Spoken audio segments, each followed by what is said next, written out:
Good morning. Jason Whitaker just gave me the head nod that we can go ahead and get started. So I've got 9 o'clock. My name is Ryan Draughn. I'm with the North Carolina League of Municipalities. See a lot of new faces out in the audience today, so welcome you to NCLGISA and the first legislative update I may have done to you. I'll explain a little bit shortly of what my role is at the League, what the League's operations are. But just real briefly, I was part of the 2005 Certified Government CIO class, which I think was the best class. Best in what, I don't know, but at least maybe antagonizing Shannon. Here's a little bit of the agenda of things we'll talk about. By the way, this session is going to last 45 minutes. I'm going to split my time with Judy Rhyne, who's my counterpart for the North Carolina Association of County Commissioners. So we'll talk about the legislative update session in 2013, some of the things that the Geographic Information Consortium Council is doing on GIS, as well as broadband mapping and some other training and conferences. So I'll go about 22 minutes or so. What I wanted to start with is this phrase here. I don't know, in IT we all love our acronyms, but didn't know if anybody recognizes this one. Well, let me give you, it's not spelled correctly, probably. Let me give you a little bit of hint. This is the sound you will hear on the second hole of Pinehurst number 3 if you're playing with Greg Castle and his swing is about right here. I played with him on Tuesday, and we heard that before the shot ever made contact so many times. It was hilarious. But I admit, I have probably made that sound a few times too. That's the hole where the road is right down the right side, and there was traffic. And luckily, we sent the balls over the road and not into the road. North Carolina League of Municipalities, we're an association of all the cities and towns and villages in North Carolina, all 543 of those. We also represent 200 associate members, the Water Sewer Authority boards, ABC boards, etc. Been in business since 1908. Essentially, we are the lobbying arm for all of your cities and towns to the General Assembly at the state level and at the federal level. We offer a variety of services. Again, I've mentioned this in previous presentations, but again, new faces may not know what we are and what we do. Offer a series of trainings and conferences. We do advice consultation to your city managers, your elected officials, your attorneys, provide legal consultation. We offer a number of cost savings programs. Also operate 3 insurance pools. We provide health insurance, property and liability, workers' compensation to a substantial number of cities, roughly about 400. It's medium to large and below cities and towns that we offer insurance services to. So what happened in 2013? Let me pause for just a moment. As all the items I'm going to talk about, the bills, want to remind you that our League's website, you can find all this information on our website. There is a legislative tracking module that we're very proud of. I talk about this every time I speak. If you go under our lobbying legislative advocacy link, you will see the North Carolina NCLM bill tracking system. It's really neat. So we track all the bills, and there are hundreds of bills that we track through the biennium sessions. We're right now in the 13-14 session. So last year was we just completed, or actually this year, just completed the long session. The short session will start in May. But you can see what clearly in layman's terms the League's position is, and the League's position is obviously pro-city, pro-municipal government, oftentimes pro-local government that extends to the counties and K-12 institutions. This information is invaluable to your leaders and really as citizens as you're talking to your representatives of what they should be doing on your behalf. One of the other neat items in the bill tracking system is the ability to find out who is your representative. There's a lot of people that don't know that and don't know how to find their contact information. So this is our address for Pinehurst. I just plugged this in last night and just did the lookup, and when you hit submit, you can see who is basically the representations for this district here that we're all sitting in right now. And you can see the various federal officials as well as the state representatives. And just to click on the detail, if I was to click on the state representative, James Bowles, you can see there's his information, his email, his website, all the committees, all the appointments that he has in the state representatives, so you can kind of see where he's positioned and what his power is. I also see he's, I guess, the local funeral home director here in Pinehurst.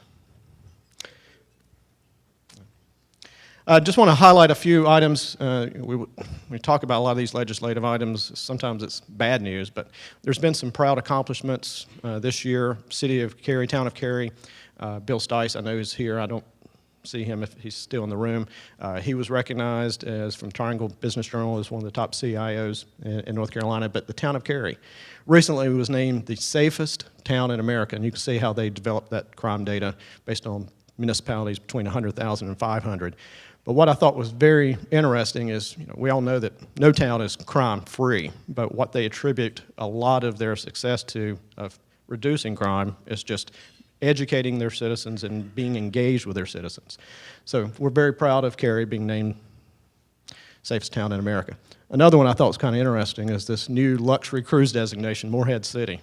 So I kind of soften the text on the little known because we all know Morehead City, but the luxury liner Silver Seas added Morehead City as one of their Southeast United States luxury designations. So North Carolina's a changing economy, as you all know.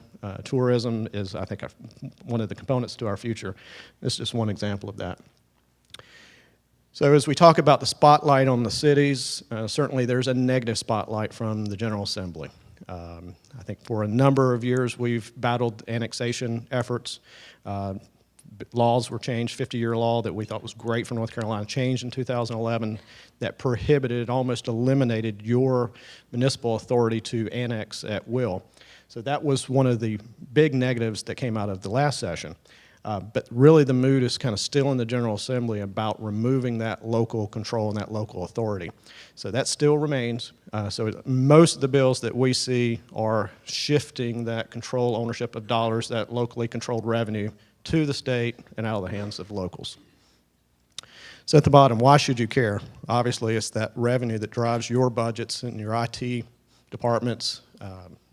Less money, never a good thing, or if it's in the state's hands, and I know there's maybe some state agency CIOs here, it's not a good thing for us in the local government sector. One of the strategic initiatives that we've done at the League to help balance the mood in the General Assembly is we are the League of Municipalities. We support municipal governments. So the anti-government sentiment that is fairly prevalent is being seen as we are kind of either like a left-leaning organization or more across party lines. We're strictly, in our bylaws, a nonpartisan organization, and we have the right beating us up on issues, we have the left beating us up on issues. But one of the things we hope to mitigate with this is we formed another organization that is driven by business leaders in North Carolina. It's called the North Carolina Community and Business Alliance. These are strong business leaders, the who's who really North Carolina government and business for the last 30 years. Former governors are on our board of the Community Business Alliance. So we're using that as also another angle for attack to talk to representatives about why cities and local governments are important for North Carolina. And you don't have to look far across the Southeast to see other states are in much worse situation than we are. And so our position is definitely strong cities matter best for economic development, and we don't want to see that eroding in North Carolina going forward. So the big bill that came out of 2013, you've heard a lot about this in the news, is certainly tax reform, state taxes, tax rates going up. What does that mean for local revenue? It's essentially a shift of paying more in sales tax, but having the monies and allocations being distributed differently back out to local governments. When we entered into this session, having this conversation prior to May and January, February, the outlook was very dire. We thought that this would be something that large chunks of revenue would be withheld. These are locally collected taxes traditionally held from the state, and we've seen it in the past through the Easley administration where some of those were actually held back. They are local taxes collected on behalf of the state that when the state gets in some financial issues, they have the ability to change laws, legislators, and they have withheld those monies. So we anticipated some of those happening. We put a large emphasis on communication attack and lobbying on this. So this has really been one of the good things that has come out of this year is we were expecting, our forecasts were about $164 million in revenues that were going to be withheld from local municipalities. And through a large number of conversations and educating a lot of these first-term representatives about the impacts, glad to report that not only did we lower that amount of what we expected to be a drastic reduction in cost to actually a surplus. We actually generated about $15 million back to cities. So when you look at some of the details of this, you'll see that it does increase municipal revenue. The structure changes. Some of the things that have changed is franchise taxes on electricity, pipe natural gas. Those are being eliminated and basically replaced with this increase in state sales tax on those items, which cities will go through an allocation method of having those distributed. That will go through a formula, and I'll be happy to provide any of the detail of how that formula is derived after this session if you like. I've got some handouts and materials on that. Some of the other things to note here, that top bullet, state local sales tax being shifted more towards goods and services. If you're having your car serviced or maintained, you will now be paying a tax on that service where previously you have not.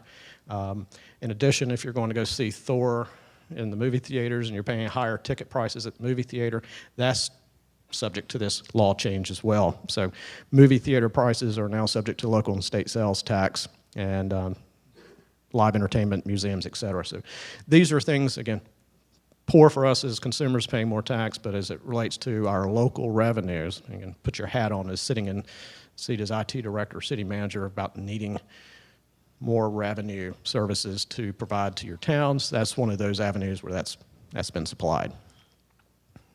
Again, this tax reform bill has been enacted into law.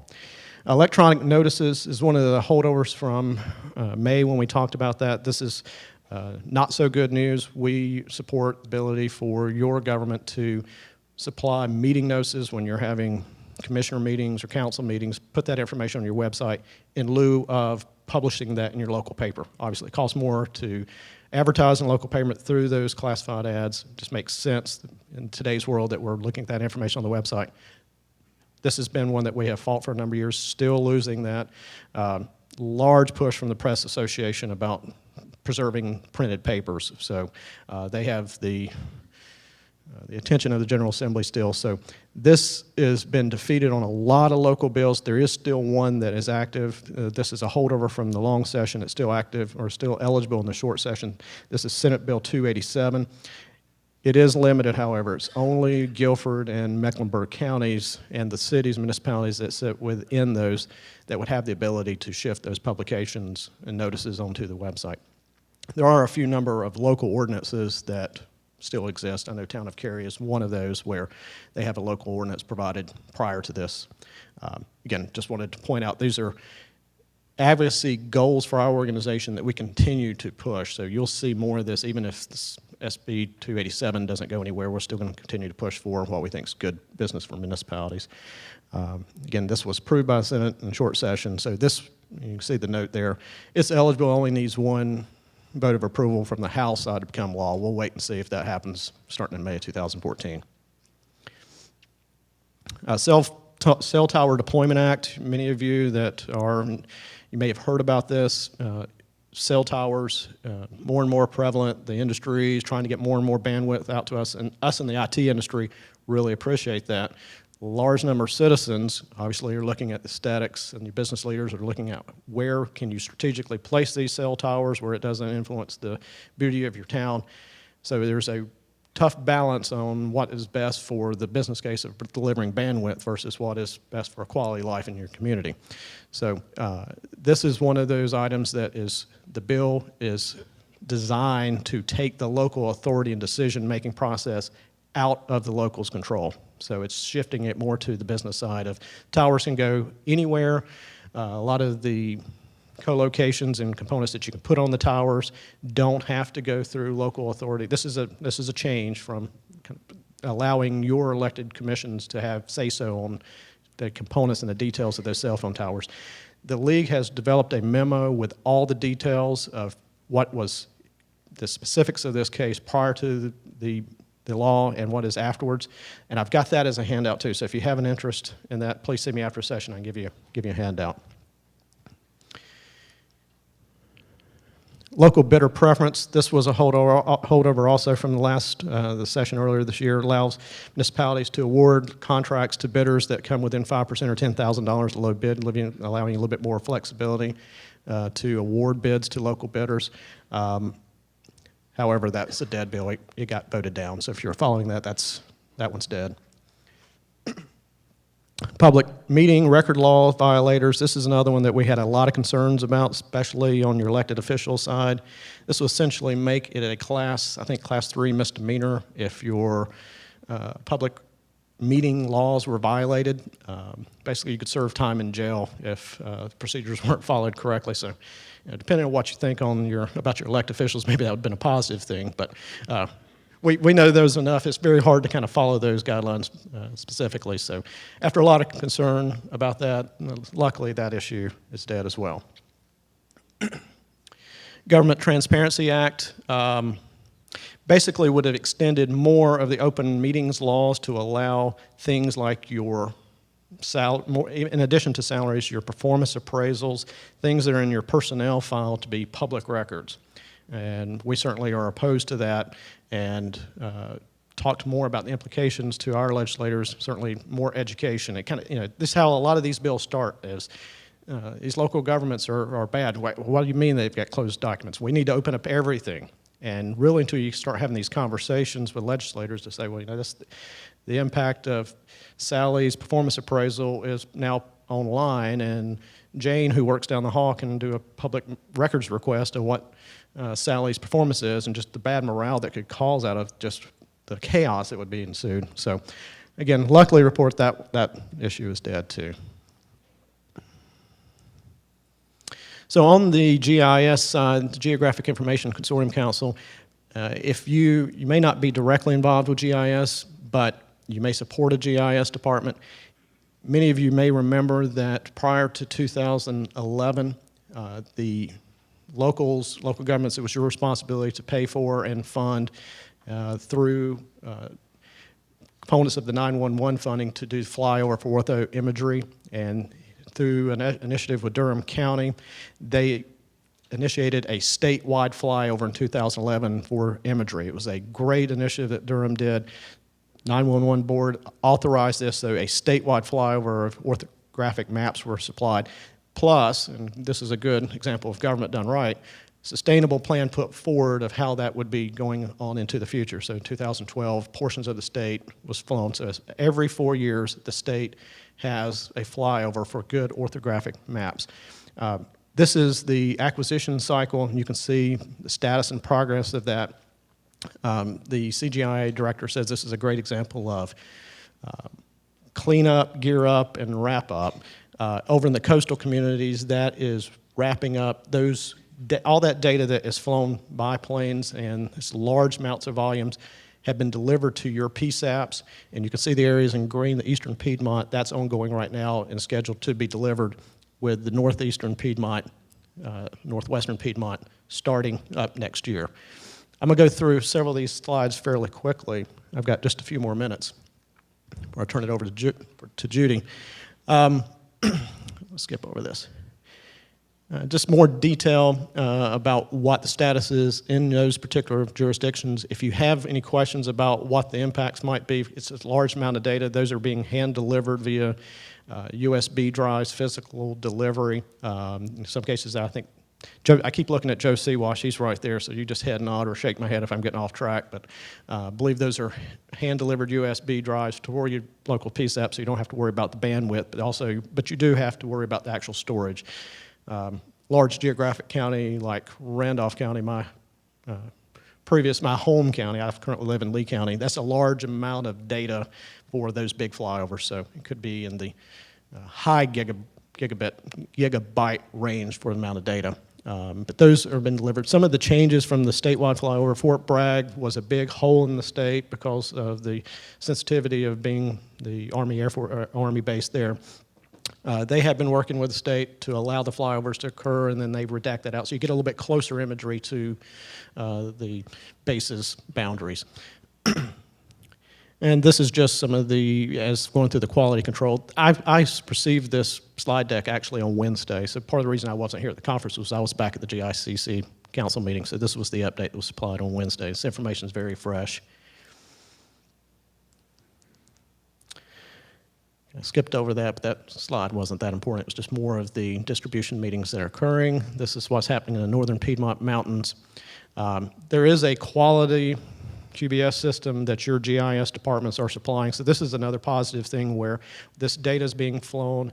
Your GIS departments or affiliated partners are logging into a system called Voice and doing the quality system before this is being distributed to the NC1 map service. And here's a listing of the PSAPs that's going to be on the delivery schedule for the Eastern Piedmont section. Again, I know I'm going fairly quick, but my slides will be available after presentation. Again, if you have any questions on the GIS side. Instead of Google Earth, the NC1 map service is really, truly a great service. There's a lot of information that you would find it very informative to use that Google Earth doesn't have. And some of those layers I'm going to talk about here real quickly as I begin to wrap up. But NC1 Map is the website that you can log in to find this information, and all the information is freely shareable for you to download those shape files to utilize inside your own departments. So it's a big plug to use this great state resource that is either maybe your public safety officials or emergency management officials. They're likely aware of this, but they probably don't know the true impact of the benefits. There was the website. Here are some newly updated data sets. Again, this was just supplied on Wednesday. Your non-public schools, zip code tabulation areas, game lands, elevation data, all this data that is supplied through various state agencies and sometimes collected locally. All of those are on this tool available for you to download.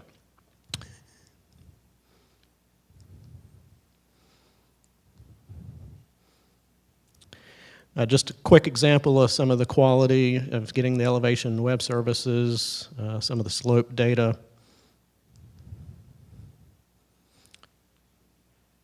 Not sure if my clicker is working or not. I think it kind of is. Good luck, Judy. I think it's starting to die.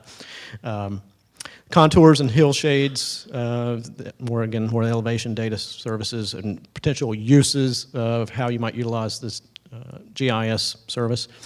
So anyway, that was just a quick dive into the GIS service. NC Broadband still alive. It is, many of you may remember that as the NC Authority has been renamed to NC Broadband. I just wanted to supply this information as well as another good resource if you're trying to determine data coverages, bandwidth in your community based on an address. This is an example of their tool. It's online, ncbroadband.gov. You can put in any web or any physical address, see what DSL service is, their fiber coverage, available bandwidth. This is supplied by carriers, but it does give you kind of a good representation of where possible underserved or served areas are inside of your area. And this is not limited to municipalities or counties or school districts. I borrowed this slide from our presentation in May, so that's actually downtown Wilmington that you're viewing there. Ed Galloway was here yesterday, and I wanted to supply again information here. This was a great training that's available to you. It's coming up on December 3rd and 4th in RTP at the Sheraton Imperial. One of the things I don't think Ed mentioned is it's actually a free conference, so there's no registration. All you have to do is show up. It's free to you as a local government IT director and 3 direct reports. So again, that date's right around the corner. There'll be another one in, I think, May in Charlotte, but that's the upcoming date. And you can go to premiercio.com to get that information. And finally, that's my contact information. At this time, I'll turn it over to Judy Rhyne at the County Association. And again, I've got handouts. I didn't print out copies because we're trying to be a green organization. All this information is online, but I do have a couple dozen if you're interested in our municipal advocacy goals or the cell tower details of that law.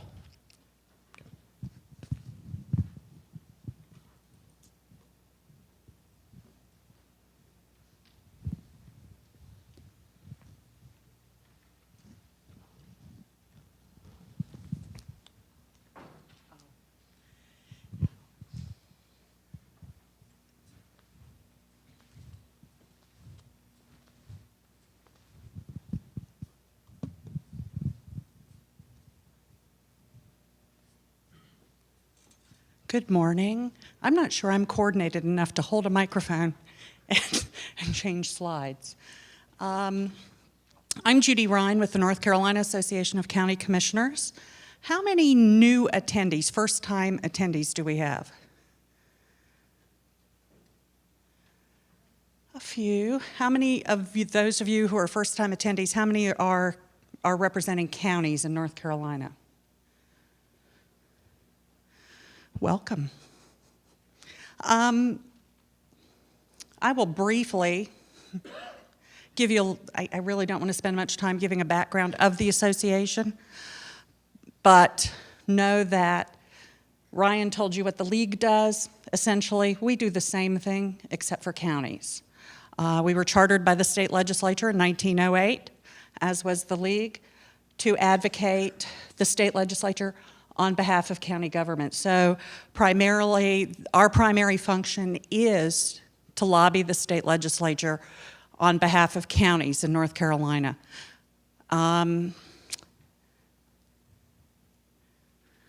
See, I'm having one of those moments. I'm old. I am. Anyway, and we, as I was saying, we provide pretty much all of the same services that the league provides to cities and municipalities. And anyway, so let's get started. Some of you remind me every year or every time that I do a presentation that Rebecca Troutman, who is our Intergovernmental Relations Director, always provided more information than I provide. And so, for your benefit, I've included some of Rebecca's slides. Okay, so you will get to experience that, and you'll get all that wonderful information that Rebecca has. On our staff, Rebecca is the person who analyzes the state budget. So she is well-versed in all aspects of that state budget. So that's where we're going to start, perhaps. So, with that, and you'll recognize these slides, I'm sure. State budget is Senate Bill 402, which is the Appropriations Act of 2013. I'm not going to go through these slides in great detail. They are in the, they'll be in the presentation. You can look at them later if you want to. They are geared, this is geared more towards county budget officers, county commissioners, but I wanted you to have the same information that other folks on your staff are receiving. So you can see that the spending's at $20.6 billion. Key county budget issues, lottery funding, trying to maintain that appropriation allocation at $100 million. Yeah, not so sure about that. And this we're just going to go through some of the key departments that are impacted by the state budget.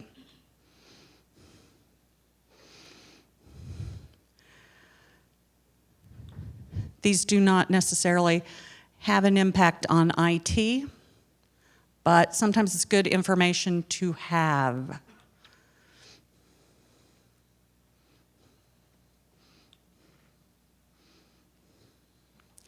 You will notice that they did provide funding to upgrade Viper for those of you who are involved with that.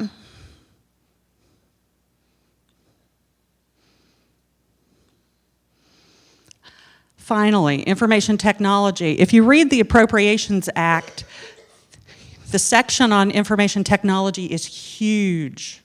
And so they have provided the appropriations for this information technology fund for the next 2 years. You can see that this year it's at $9 million, slightly over $9 million.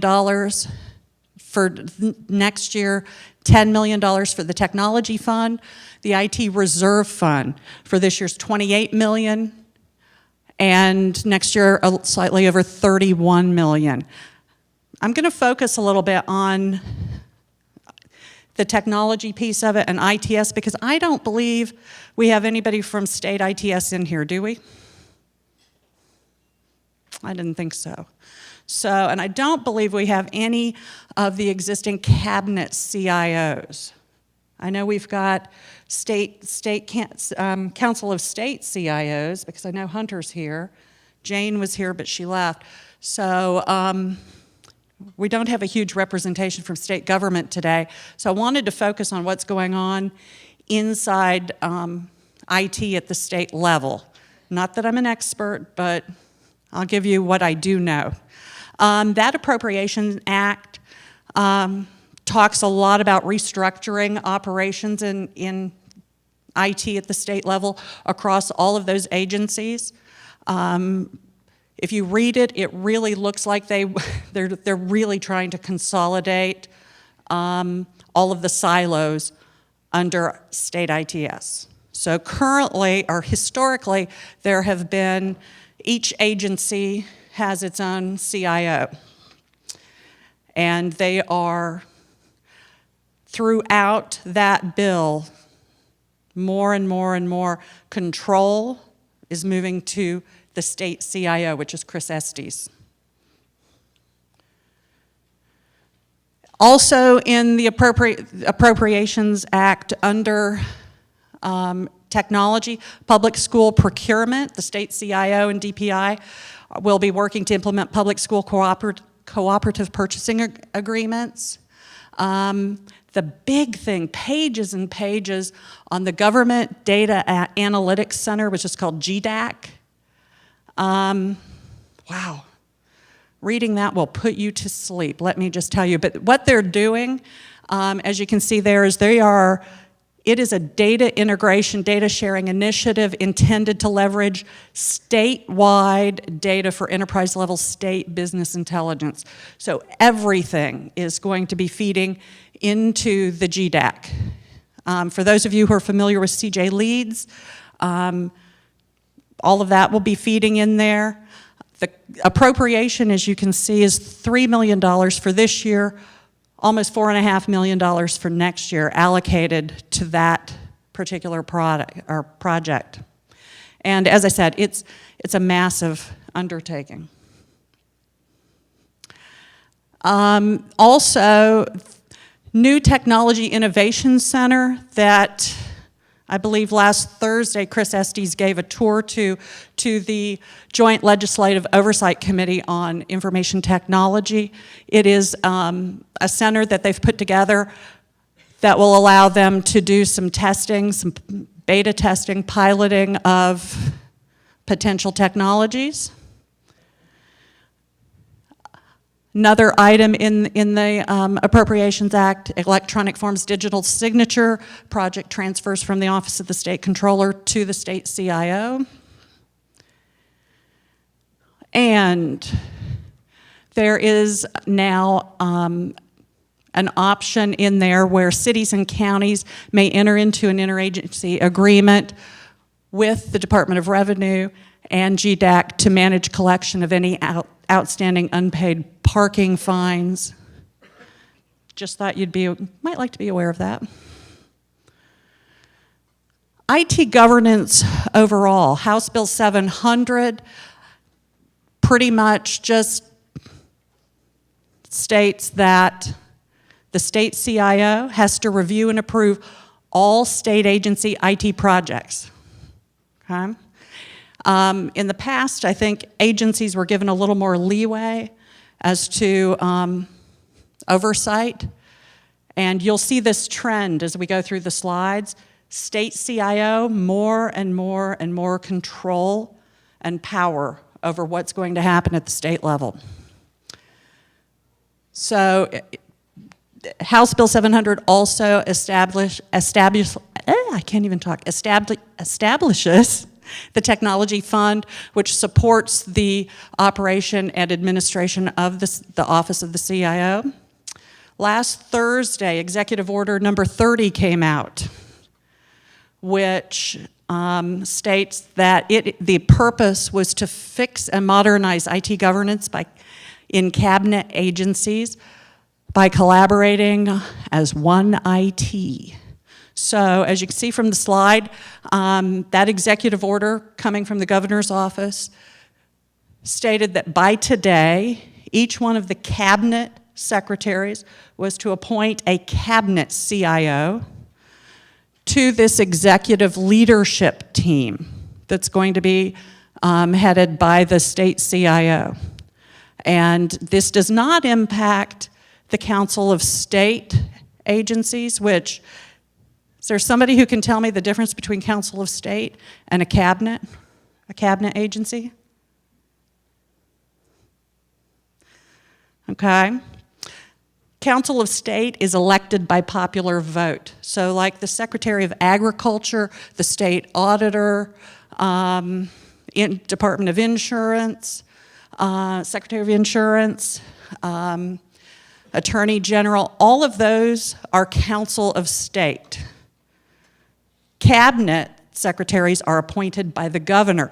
So the governor has far more control today over what those cabinet secretaries do. That's why he can issue that executive order and demand that that DENR or DHHS, public safety, commerce, that those folks, actually commerce might be, I can't even remember all of them, but certainly DENR, DHHS, public safety, all of those are cabinet agencies, and therefore those secretaries are appointed by the governor. He can control those. He can bring those all together. So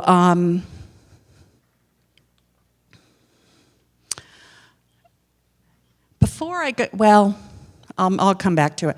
House Bill 589 covers election reform. I threw this in here because there is a provision in there that prohibits the use of voting machines that do not produce paper ballots.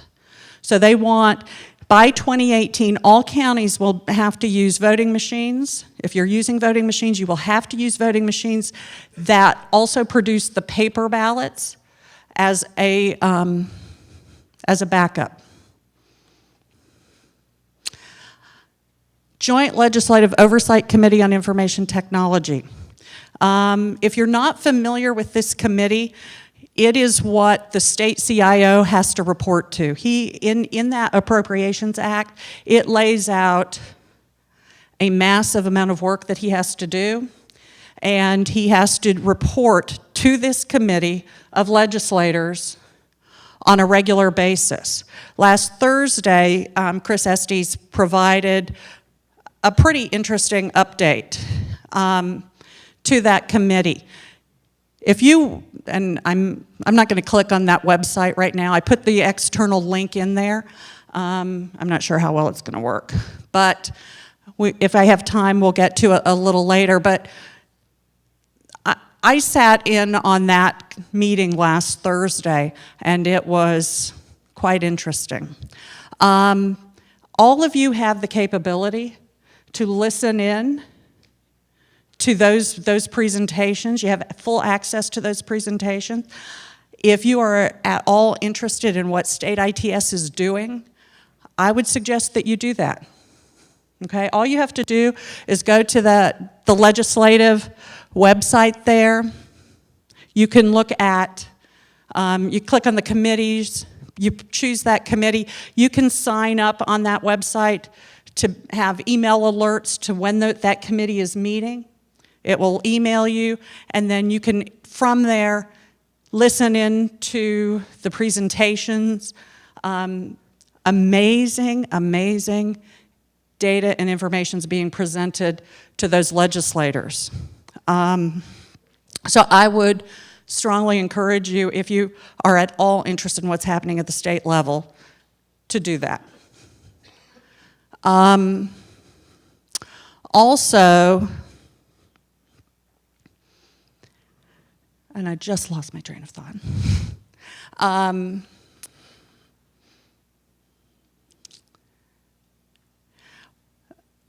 One of the other things that was shared in that session last week was the top 5 or 6 projects that state ITS is focused on right now, aside from everything we've already discussed with GDAC and so forth. Right now they are doing a pilot with Microsoft Office 365. They have a 200-user pilot program that is underway, or will be kicking off actually December 4th, I believe, at a cost of $712,000. So their pilot is $712,000 for just 200 users for a month. All of that documentation is in the materials that you can find on that website. Another thing they're doing is an enterprise-wide Active Directory. State ITS is also working on a project, or actually, I think they may have just completed it, but a project called Bright, which is a fund and expense, budgeting and expense reporting system that ITS has created to report back expenses to the other agencies. They are also working on their rate structures, what they're charging agencies, and in fact, what they're charging some of you that are using their services. They've hired a third-party consultant to come in and verify that their new rate structure is appropriate. So all of that information you can find on this website. You can find all those presentations, the history. There's information out there about NC Fast, all of the fiscal reports on NC Fast, and so forth. So if you're at all interested, I would encourage you to check that out. NCPTS is the NCACC Collaborative Property Tax System, which is a system that was developed originally in Wake County and then provided to the association to provide to counties of North Carolina. And we currently have 15 counties participating in that program. And at this time, I'm going to ask Mike Taylor from Pitt County to come give you a brief update on the status of NCPTS. Mike is the chairman of the NCPTS Steering Committee, and he is the NCLGISA representative assigned to that committee. Good morning. Judy asked if I just share a little bit about what's going on with NCPTS. It's been a long journey. And that's truly what it is. As Judy mentioned, it started out as a vision of build it and they will come. And it has now shifted more into a come and we will build it together. So we're focused more on, instead of 1 or 2 counties driving the functionality of the product, actually the member counties now are the ones that are putting forth what we want the product to do in the future. Regardless of what your knowledge or perspective of the project has been historically, everyone that is in North Carolina right now that lives here, you're using this system. The new vehicle tax system that was implemented, Farragut, that was developed out of the NCPTS billing and collection modules. So every county is using it. So now all vehicle tax and tag together program. The state is invoicing those, collecting, and then remitting those proceeds to the county. What that has also allowed us to do is now there's a hosted solution, so regardless of the size of your county, Farragut will actually host the application, so you don't have to have all the infrastructure and staff on site to support it. So that's been one of the biggest things that we've seen drive this number up of participation from other counties. We've also seen larger counties come on board, some that had a failed attempt and have now stepped back and are using NCPTS. And the last thing that's happening, in addition to the billing and collections module, is the land records CAMA. Forsyth County has come on as a member, and there's significant enhancements that are being made to that particular module, which the committee is really excited about. So we've shifted from a tactical perspective of implementation to more of a strategic, long-term vision. So that's where we are today, and hopefully in the next couple of years, it'll become the de facto standard. Thank you, Mike. It really is a very unique program, and it's unlike anything that you will find anywhere, any other software program. The software itself is controlled by the member counties, and they sit in a steering committee every other month, and they go through all of the enhancements. They approve them. It is entirely controlled by those member counties. And it's really a good working group. So if you have any questions, I know that as IT people, we are skeptical. We are naturally very skeptical of things, and it seems too good to be true, but it really is not. And so a lot of people have worked really hard to make that program successful, including Mike. That's really all I have at this time. If you have any questions, please feel free to ask. I'm available. Always feel free to call me if you need anything from me. I may or may not be able to help you, but I will certainly give it my best shot. Thank you.